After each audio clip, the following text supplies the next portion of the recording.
Once upon a time, in a vast and ancient kingdom, there ruled a king who was both powerful and feared.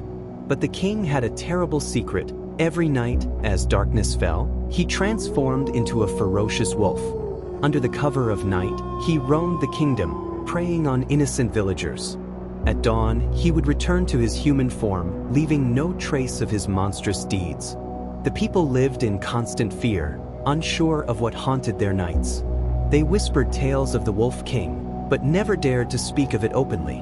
One day, the king's loyal minister, Ahmed, caught a glimpse of the truth. While on his nightly rounds, he witnessed the king transform into the wolf and disappear into the shadows. Shocked and terrified, Ahmed hurried to the royal priest, an old man known for his wisdom. "I saw the king turn into a wolf," Ahmed exclaimed, trembling. "We must do something before it's too late."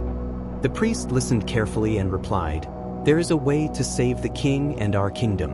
We must confront the curse during the night of terror, a night when dark magic is at its strongest. We need to go to a hidden cave far from the kingdom, where we can perform a sacred ritual.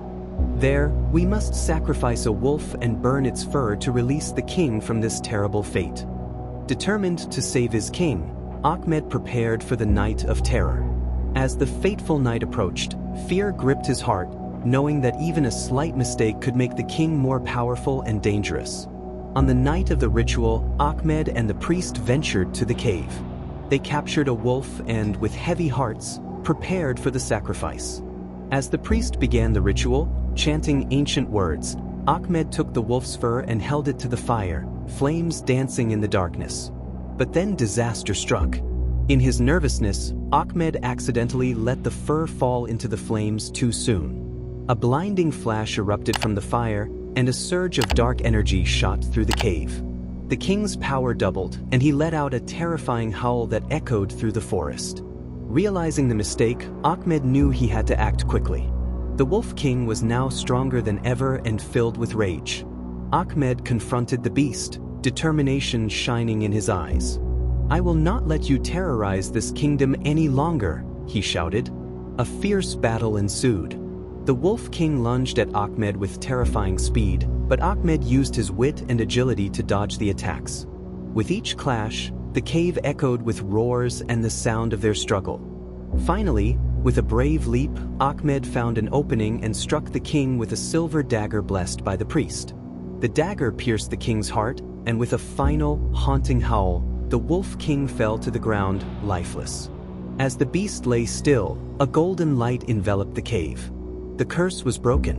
The king's true form emerged from the shadows, a weary but relieved man. Ahmed knelt beside him, tears of joy in his eyes. "You are free now, my king," Ahmed said softly.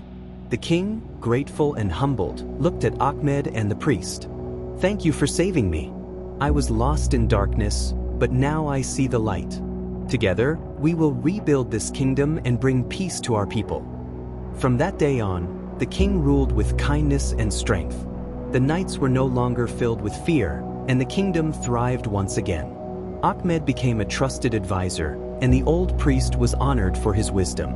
And so, the tale of the Wolf King became a story of redemption, courage, and the power of friendship, reminding everyone that even the darkest of secrets can be overcome with bravery and love.